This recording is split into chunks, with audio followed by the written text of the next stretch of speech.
This wasn't even included, but I'm going to give it to you free today. What question did I ask everybody? What do you do? And everybody told me where they worked. But you didn't tell me what you did. Wherever it takes. So, in entrepreneurship, if you don't, well, you should write this down because you should never trust your memory. Always write it down. In business, in entrepreneurship, your job to get you the highest compensation possible is to become a specialist. A lot of you said, I do a lot of things. That's good because it probably provides, but that's not the best route. Because if you do a lot of things, you become a general contractor. Then you negotiate on prices. I don't have rates. I don't charge based on my time. I charge based on my expertise. So when I give you a quote, for most people it's too high because I'm saving you the 20 years of experience where I made all the mistakes and I'm getting you your transformation. Does that make sense? So I could charge you per hour and then you can make mistakes hourly. Or I can give you 20 years of experience so you can get to your transformation faster. Does that make sense? So when somebody asks you what you do, you should be able to tell them, I help homeowners get into their house hassle-free. Does that make sense? I help people reach their fitness goals in less time. Not where you work, not who pays your salary. What transformation do you provide? Does that make sense? I feel like we all said our title. Everybody said, well, most people. And that's what I want you to understand, especially if you're launching a business, you have to find a way to set yourself apart from everybody else. Because whatever you do, there's 9 million other people who do the same thing. What is your unique selling position? What sets you apart? Why should I work with you as opposed to everybody else who does what you do? Make sense? When I started my business 20 years ago, I wanted to be the best web designer in Atlanta. I found out quick that that was not the best route to take. Because no matter how good I thought I was, there was somebody better. So I learned how to navigate and find a niche. So instead of me trying to swim with the sharks, I decided to find a small pond and be the baddest goldfish in it. And I've dominated that pond for the last 15 years because I'm not trying to compete. I'm trying to serve a particular audience who has a particular need. And I'm the best person for that. You follow me? Yes. So it's not about competition. I'm not trying to be better than the next person. I'm trying to cater to that one individual who needs what it is that I have to offer. So I help successful African-American business owners monetize their brand online. Nobody cares my title. Nobody cares about my credentials. None of that stuff matters.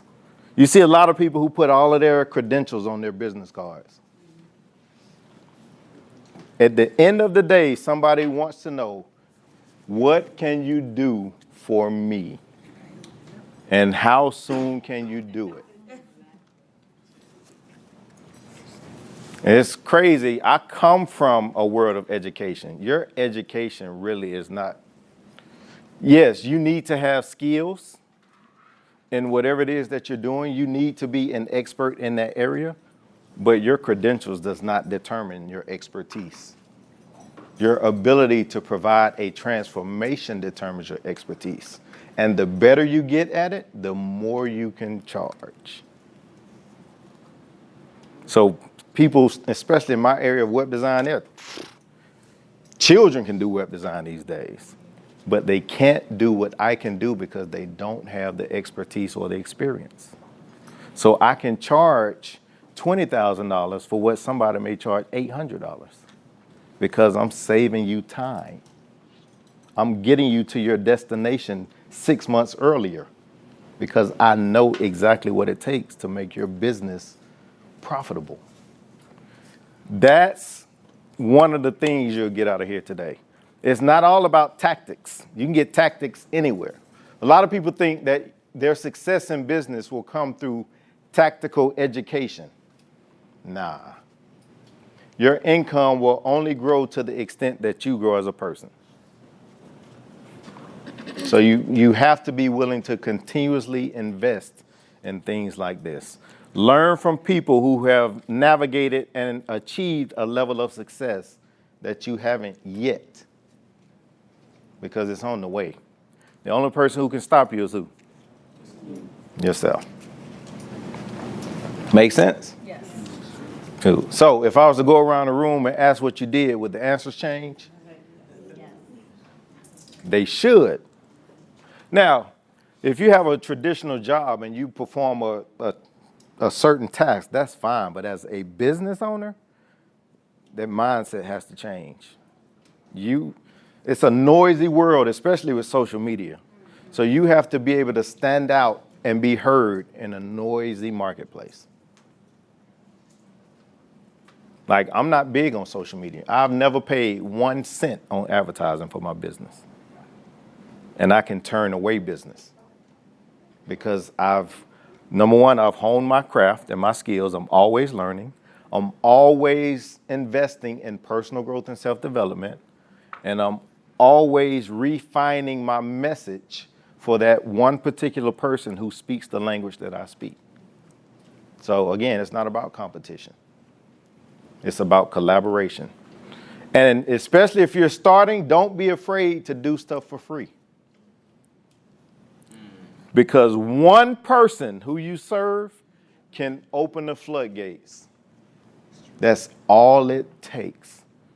I used to do websites for $250 because all I wanted to do was build my clientele. Because I knew that these individuals could open doorways that I couldn't. So I would give them my best for little or nothing, just so they could refer me to somebody who could afford what I had to offer. So in the beginning, sometimes you have to sacrifice income for experience. Make sense? So if you're starting out, be willing to serve for free, because your payment will come tenfold in the future if you serve properly. The more you serve, the more you'll receive. So you have to be a giver before you can become a getter. So let me try this again. I'm going to ask what your name is and what you do.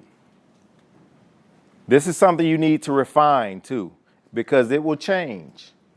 But you have to have that elevator pitch. You could be in the elevator with somebody like a G. Bryant, and he asks you what you do. And that's your shot. Because he's always looking for somebody who can add value. So you have to be somebody who can add value. Ready?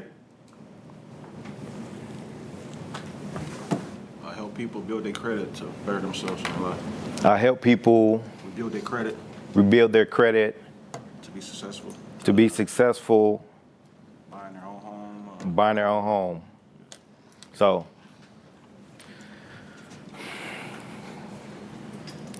this is one of my lanes too, because I own the credit repair company. When you provide a service, people aren't really interested in the service you provide. So in your case, people don't really want their credit fixed. They want to be able to get into that home faster. Does that make sense? So when somebody asks you what you do, you could say something like, I help people qualify for their home faster. Or I help people navigate the home buying process by making sure that they have their credit in order. It's all about the end result. Nobody wants their credit fixed. Nobody wants their teeth fixed. People want a pretty smile. You follow me? So think about it. If you go to Home Depot to buy a drill, you don't really want a drill. You want the easiest way to make a hole. The drill just happens to be the tool to get you there. Let me try somebody else. Did that? You always want to be refining that pitch. Good morning. Good afternoon. Good morning. What's your name? Jasmine. Jasmine. What do you do, Jasmine? I make the trainer's life easier by producing results. People who are looking for a transformation, I can help them complete the circle. Okay, we're getting there. Yeah. It's going to take time. You don't have to be perfect, but you want to get it and you want to recite it and recite it and recite it and recite it and recite it again. Then you want to try it on people. Then you want to refine it. Then you want to recite it and recite it. It has to roll. It has to roll. Remember, it's called an elevator pitch because back in the day when salesmen would get on elevators going to the next floor, they had about 40 to 45 seconds to deliver their pitch. Make sense? Yes. So that's about how much time you have to deliver value and make people want to work with you. So let's try it again.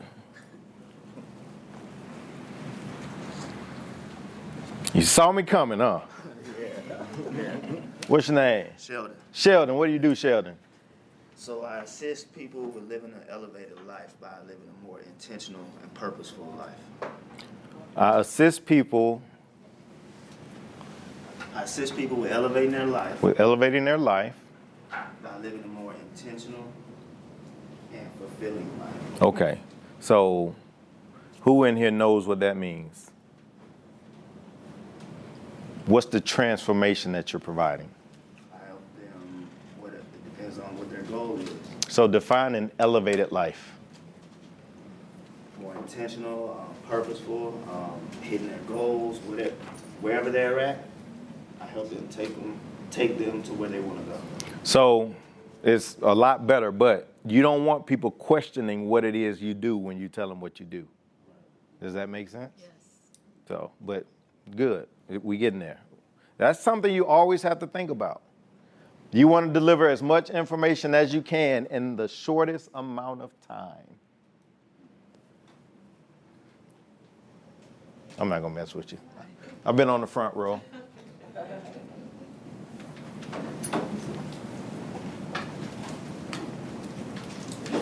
Oh, you looked at me, so I got to come. Good afternoon. Hi. How are you? I'm well, how are you? Super fantastic. What's your name and what do you do? Raven. Raven, what do you do, Raven? I aid men and women in alternative healing through private yoga sessions, herbal remedies, and energy clearing. Okay, say that one more again. Go ahead. Okay, I am Raven. I aid men and women in alternative healing through energy clearing, herbal remedies, and private yoga sessions. How many of you know what she does now? And does it make sense? That's cool. Now, know this. It won't make sense to everybody all the time anyway. The ones who it makes sense to, that's probably your audience. So you got to think, this is marketing. A lot of people confuse marketing and advertising. Two totally different things. Marketing is all about the message. And if your marketing is on point, it will repel some and attract a few. It's never for everybody. So if you're going for everybody, you're losing most of them. Old saying, you probably heard it. The man who chases 2 rabbits catches none. So you need to find that one rabbit you want to chase and go for it. You're going to turn people away. That's not your audience, so it's perfectly fine. If I'm in the market for gold teeth, I'm looking for somebody who can get me gold teeth. Everybody not into gold teeth. Perfectly fine. What if you have 2 things that you like to do that are kind of different? It's perfectly fine. But you will hear a lot of people say max out one. The reason why is because it scatters your focus. Now, it's okay, especially starting out. You will have a job in most cases, so you have to focus your attention on that job so you don't lose it. But you have to schedule time for your gift or your passion. So it's, at that point, it's all about activity management. You won't hear me say time management because nobody can manage time. You can manage the activities within the time you have. So it's about allotting a certain amount of time and focusing concentrated effort on that one thing in that time. Who wants to volunteer now? Yes, ma'am. So I'm Melody Fox. I'm a newspaper history maker, the youngest African American woman to own and operate a newspaper. Hey. Black press. Yep.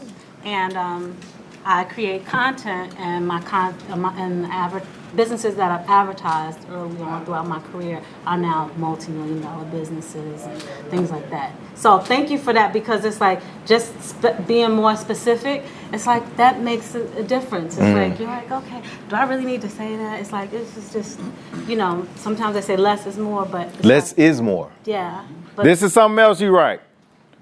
Less is more. less is more.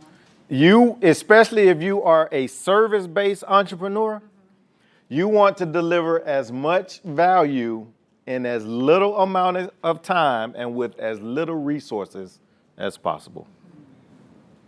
Minimum viable product.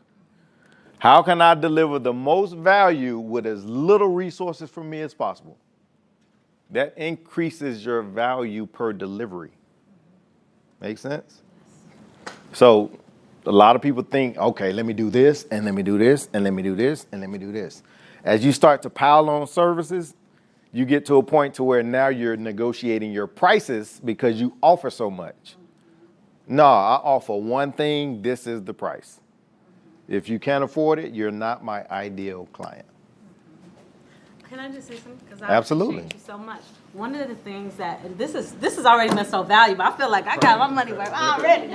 But one of the things in promoting, clients like early on in my career, and now I'm watching like they've grown and things like that, is then clients want to say, okay, now can you partner with me? Can you get on? And then it's like you start spreading yourself and you start going all over the place. And I'm like, nah. Then that's where, I think I got distracted by trying to, now, instead of just servicing in the capacity that I did, now you want me to join with you. Now it's like I got 4 or 5 different people, and then it's all over the place. Write this down.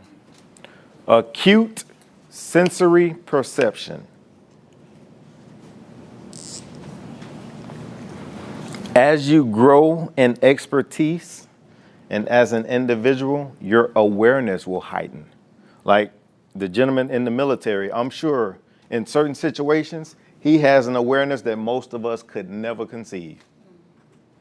That's what your acute sensory perception is. In your particular area, you will start to develop an awareness that most of us will never even think about.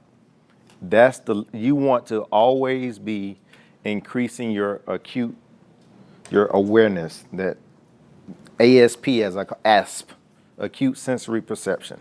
You want to grow that because then you develop a spirit of discernment. Yes.